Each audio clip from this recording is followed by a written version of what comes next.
Look, if you run a coaching business and you're not selling high-ticket products, you're fucking stupid. All right, hi, I'm Devin Zander. Welcome to the Rowdy Boys. That was a quick way to start. Look, you're not actually stupid. I don't want you to take this and then comment and be like, Devin, you're the devil. You may have noticed that on this episode of the Rowdy Boys, I don't have Clayton, and that's because Clayton just moved to Medellin, and he doesn't yet have internet. So he'll be back soon, hopefully. That being said, this is Devin Zander. This is the Rowdy Boys. Let's fucking go. So, as you may have heard from my inflammatory statement at the beginning, today we're talking about high-ticket products, and I truly believe that if you have not yet started selling high-ticket products in your coaching business, you are severely shooting yourself in the foot because you're losing all kinds of fucking money. Let's be honest.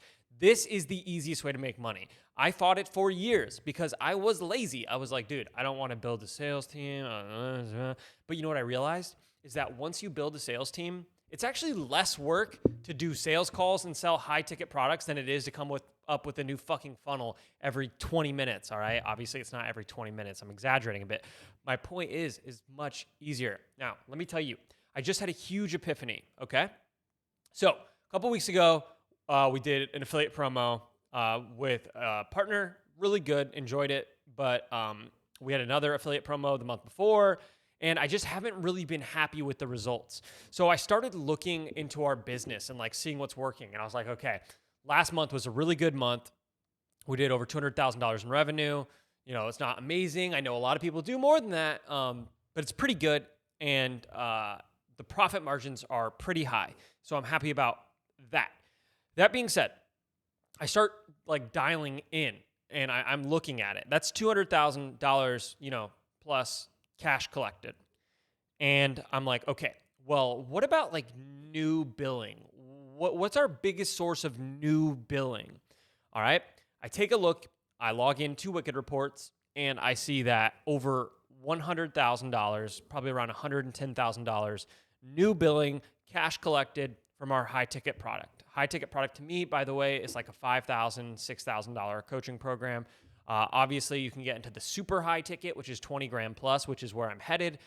We're really looking at my company Scup, which Clayton's a part of now, by the way. I think we mentioned that, which is amazing.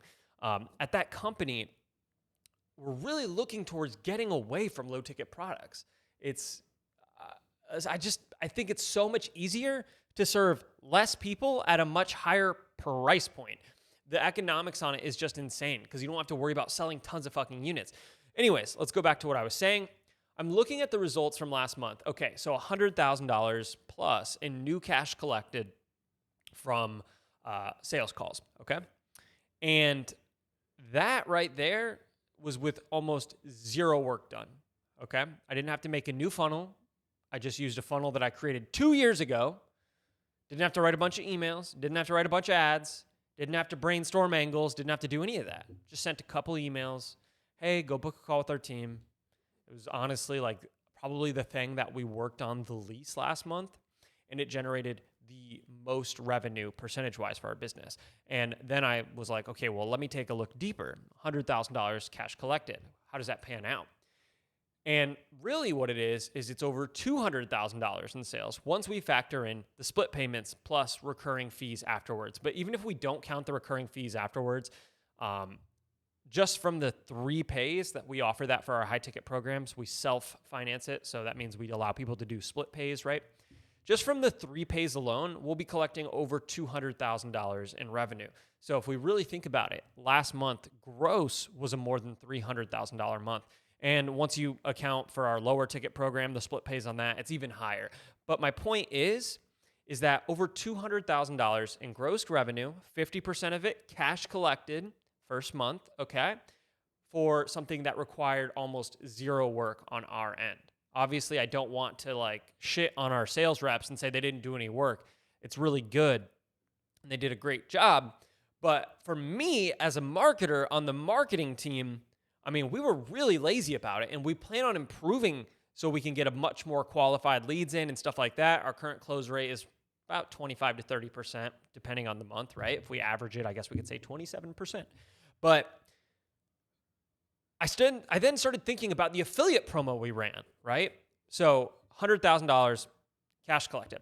The affiliate promo we ran, we made less money than that. All right. And don't forget that that's over $200,000 in revenue total from those book of calls, right? Affiliate promo, on the other hand, okay, wrote over 30 emails because we have emails for people who haven't registered yet, okay, to register. We have emails for people who have registered to get them excited to show up. And then we have the, replay emails, the thank you for registering, like instant emails, stuff like that, right? So 30 plus emails. We had to create an entire funnel. We had to brainstorm angles, which counted endless meetings, right? We had to hire a designer, pay a designer to do the funnels, things like that. And then we had to do the webinar itself. We took our partners' time as well. So, that doesn't necessarily factor into our business, but I do like to be respectful and think of our partners' time. They did an excellent job, as always. They're my favorite partner to work with. I love them dearly. Like, I truly consider them family. So I want to take their time into account too. We spent a bunch of money on ads, and we also had to run ads, which takes time itself, all that, and we made significantly less money. We did not make $200,000. Okay, so I had the realization, I was like, holy shit. We're not really trying that hard on these book of call funnels. We are doing a good job, but we could do, I'm not perfect at everything. We could easily do a 25 times better job. And now that Clayton's in as COO, he's helped me realize a lot of the places where our sales organization is fucked up. Okay. But once we get in there and fix it, we'll be able to, the ROI is insane, but it already is if we consider the amount of work invested versus the return, right? Because we look at the webinar, all those things I had to do, right? Tons of work, okay? For me, my team members, and then money on ads versus the book a call funnel, which was like literally just wrote a couple emails. And then we used a funnel from years ago. And then, we had the work that we put in to build the sales team, but we did that a while ago. That's what's so great is like if you build the sales team and then you elevate someone to manage it, as long as you have systems that are good, it's pretty hands-off work. Obviously you have to keep the, closers motivated and talk with them. I'm not on the sales team, so I actually can't really say all the different things that go into that, right? But we're even doing a bad job at that, I think, and I think we're going to improve it a lot. But still, we had a huge return on it last month, and I realized that, look, instead of writing 30 emails for webinars and this, that, whatever, what if I just focused all of our time on closing these high-ticket clients? Because we're barely trying right now, and we're going to make, 3 million just from like 3 million a year just from this call funnel as is in its terrible condition. So what if we really focus on improving that, And I realized that, oh my God, some of these people who have been selling high ticket only, they're really doing it right, at least in my opinion. And I think back to Alex Hormozy, a podcast that he had. I think it was he was at ClickFunnels or whatever their event's called. And Dan Henry, I believe, came up to him and he was like, hey, what's your Facebook ad ROAS? Which is an interesting question. It's pretty normal for us marketers, right? And Hormozy said, oh, it's 27 or something. And don't quote me on this, but it's in the 20s, right? And Dan's like, oh, holy shit, how'd you do that? And Alex just said, well, it's easy. The cheapest product we sell is $25,000, something like that. Okay, I don't remember the quote exactly, but that's the gist of it. And, I heard that a while ago, and I was like, But now after looking at the data over the last month, I'm like, dude, holy shit, this is real. Like, this is it. And yeah, I just wanted to share this epiphany that I had.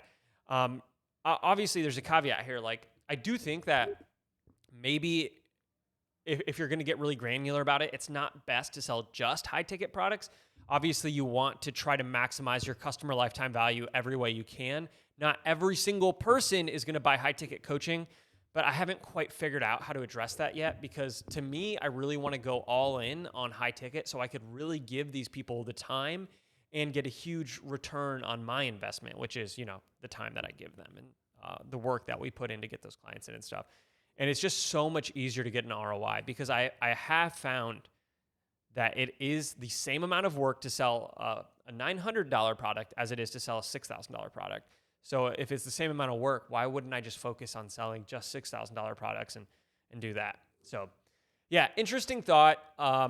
You know, I'm excited to see where this goes. Maybe when Clayton's back, we'll talk about this together, or we'll cover it in a future Rowdy Boys episode.